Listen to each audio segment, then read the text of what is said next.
झाडं आपल्या बाल्कनीत किंवा गार्डनमध्ये असणं गरजेचं आहे. आपलं खाणं हेच आपली ताकद आहे, हे आपण नेहमीच ओळखायला पाहिजे. आपल्याला झालेला कफ, कोल्ड, पोटात दुखणं, सांधे दुखणी, अपचन ह्यावर ह्या पानांचा इलाज एकदम रामबाण उपाय आहे. त्याचप्रमाणे महिलांसाठी त्वचेला तजेलदार बनण्यासाठी ह्या ओव्याच्या पानाचा ज्यूस रेग्युलर घेणं शरीरासाठी आवश्यक आहे. तर हे शरीरासाठी असलेलं रामबाण उपाय म्हणजेच हे ओव्याचं पान. तर तुम्ही भजी तर नक्कीच केलेली असाल. कांदा भजी, मिरची भजी, आळूची भजी, बटाट्याची भजी, अनेक प्रकारची भजी आपण नेहमीच करत असतो. मी मोक्षदाच किचनमध्ये तुमचं स्वागत करत आहे. आज मी तुम्हाला वेगळ्या आणि चवीची खमंग आणि खुसखुशीत, पाहिलं की तोंडाला पाणी सुटेल टम अशी फुगलेली भजी माझ्या किचनमध्ये फक्त 10 मिनिटात करून दाखवणार आहे. इथं आपण 1 कप बेसन घेतलेलं आहे. हे मी बेसन विकत्रीचं बेसन आणताना गिरणीमधून डाळ दळून आणतात, त्यावेळेस ती थोडीशी डाळ आपण उन्हात वाळवायला ठेवायला हवी. म्हणजे उन्हात वाळल्यानंतर डाळ कडक होते आणि पीठ व्यवस्थित पण पडतं. त्यामुळं घरी जर तुम्ही दळून पीठ घेत असाल तर ते पीठ बारीक दळून आणा, आणि जर विकत्रीचं पीठ असेल तर हे हिरा बेसन तुम्ही वापरू शकता. इथं मी एक कप हिरा बेसन घेतलेलं आहे. ह्या कपाने मोजून तुम्ही याच्याऐवजी वाटी पण घेऊ शकता. पाणी पण मोजून घेऊया. आता मी एक कपाला थोडंसं कमी पाणी आहे, म्हणजे जी खालची रेष आहे ना तेवढं पाणी आहे. तुम्ही जर वाटीचं प्रमाण घेत असाल तर थोडंसं कमी घ्या. तर हे पाणी आपल्याला आता ह्या पिठामध्ये मिक्स करून घ्यायचं आहे. सावकाश सावकाश असं, अगदी गुठळ्या न होता आपल्याला पीठ फेटून घ्यायचं आहे. इथं पाहू शकता पीठ खूप फेटून घ्यायचं आहे. इथं तुम्ही जेवढं जास्त पीठ फेटाल तेवढी भजी तुमची फुगतात. जर पीठ जास्त फेटलं तर पिठामध्ये एअर बबल्स निर्माण होतात, म्हणजे फर्मंट होतं. पिठाचा कलर बदलेपर्यंत आपल्याला इथं फेटून घ्यायचं आहे. तुम्ही इथं हाताने पण फेटू शकता. हे पहा, अशा प्रकारे आपलं पीठ झालेलं आहे. अगदी फेटून पिठाचा कलर पांढरा शुभ्र झालेला आहे. इथं पाहू शकता तुम्ही. कन्सिस्टन्सी अशा प्रकारे आपल्याला पिठाची पाहिजे. 10 मिनिट रेस्ट करायला ठेवायचं आहे.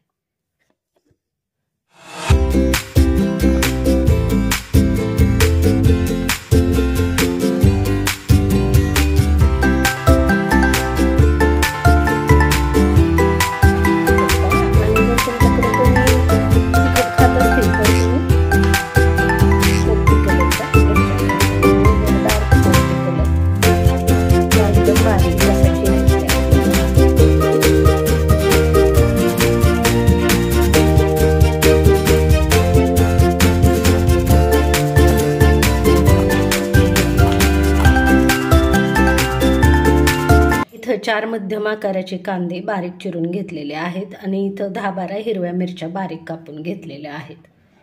ही पानं आहेत ओव्याची पानं.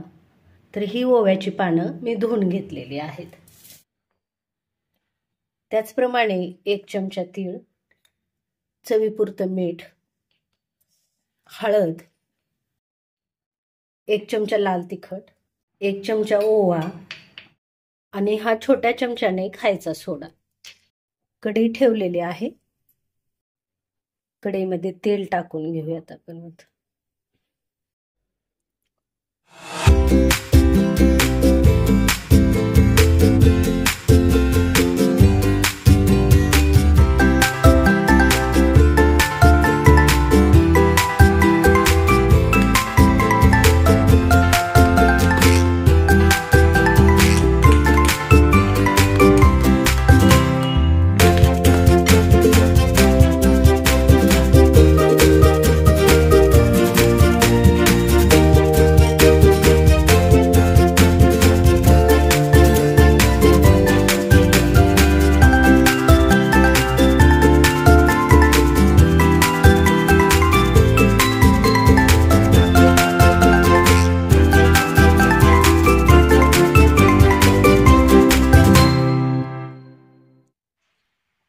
चला, मस्त टम फुगलेली ओव्याच्या पानाची भजी पहा, किती सुंदर कलर आलेला आहे.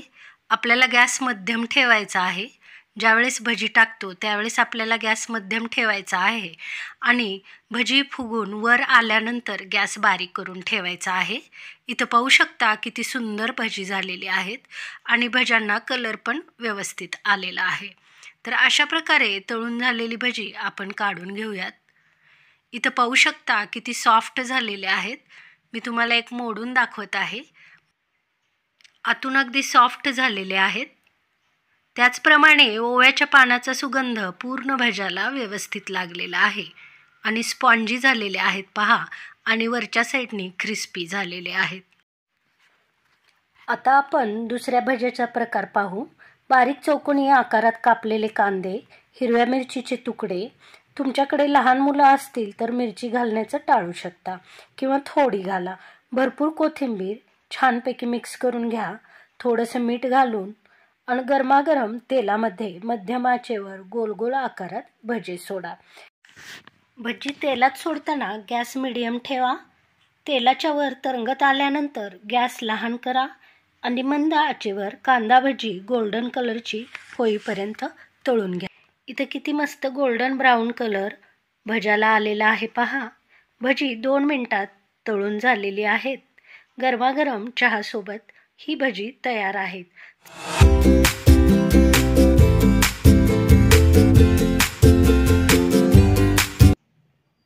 चला तर मग ओव्याच्या पानाची भजी आणि कांदा भजी खायला. लाईक आणि सबस्क्राईब करायला विसरू नका. बेल आयकॉनचं बटन दाबा.